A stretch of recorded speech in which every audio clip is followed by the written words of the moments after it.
What's going on, guys? T. Blake here. If you're tuning in, that means you're interested in some of my favorite things of 2024. I've been doing videos every single day. I'll do a master cut too if you want to jump to that. We've talked about my favorite sneakers. I shared some of my favorite bourbons and whiskeys. I shared some of my favorite little luxury good pickups this year. And today we're going to be sharing some of my favorite art pickups featuring an artist called Rammellzee. Rammellzee, unfortunately, is a lot of his work that you've seen with Supreme, etc. in the last couple of years, even Beyond the Streets, like the print that I picked up. They're all posthumous works of his, unfortunately passed away way too soon.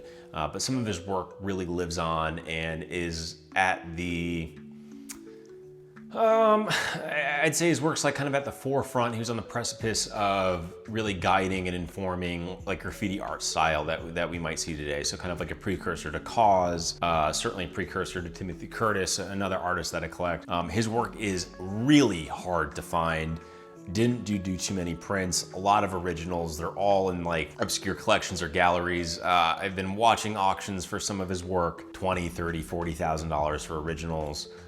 It's just hasn't been obtainable. And he has collaborated with Beyond the Streets. Now, Beyond the Streets actually still has prints from a newer release for him. So the one I'm showing was long sold out. I was surprised to see that the other day, so I'll put that down in the description. So we'll show the first pickup here. This again was Beyond the Streets. I believe it was limited out of 100 pieces. It's one of the reasons why it went so quickly. Now, because it's posthumous, I think they worked with the estate to release this. I'm not exactly sure how that works because this original painting, it is an original. So then they put it on printer-proof paper, etc., and rolled it out.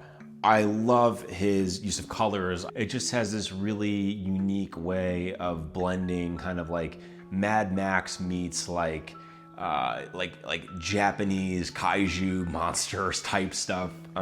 It's just really interesting. He's made all these like crazy, intricate helmets and headdresses and futuristic, like calling them toys isn't exactly doing it justice, but this use of color is just really iconic for him. And again, like that future looking kind of like, it doesn't really belong to a particular age or point in time. It just was totally his own invention. So, and along those lines, I also picked up one of his skateboard decks. I purchased this from a skateboarder in England that was signed to Supreme. As you can see, it was used and thrashed. I'll show you what it's supposed to look like, not thrashed. But something about that I loved. And obviously like the price was right. I think I paid like $120 for it, like a dead stock board, assuming it's actually dead stock and not fake or whatever. I mean, it'd be like, I don't know, like 1,200 bucks maybe. And I think the fact that it was used just kind of speaks to that. Now it had grip tape all over the front of this, and I very carefully with the blow dryer removed it so you could see the signature here and kind of uncover the blue on the front. So obviously the front's like pretty crisp, and I'm glad that I was able to peel off the grip tape to get the signature very clear. But yeah, I love this piece. I love that I was able to pick it up. I've had Rammellzee on like my eBay save search. It's just so rare that things pop up. But I saw this board, it was like absolutely thrashed, and I just thought it was cool. And I told the dude, I was like, I think it's sick that this has been so skated on and actually used and enjoyed. And here's what I'll offer you. And he was like, yeah, sure, we'll do it. So really, really happy to pick that up. And there we have it. Those are my favorite art pickups from 2024. Now, I've picked up other artwork, but I really wanted to highlight Rammellzee specifically, as those two pieces came, almost back to back on my little eBay save search. And I love them. I got to figure out the best way to display the skateboard deck. I know there's like hanging and mounting systems. So if you have a recommendation, let me know.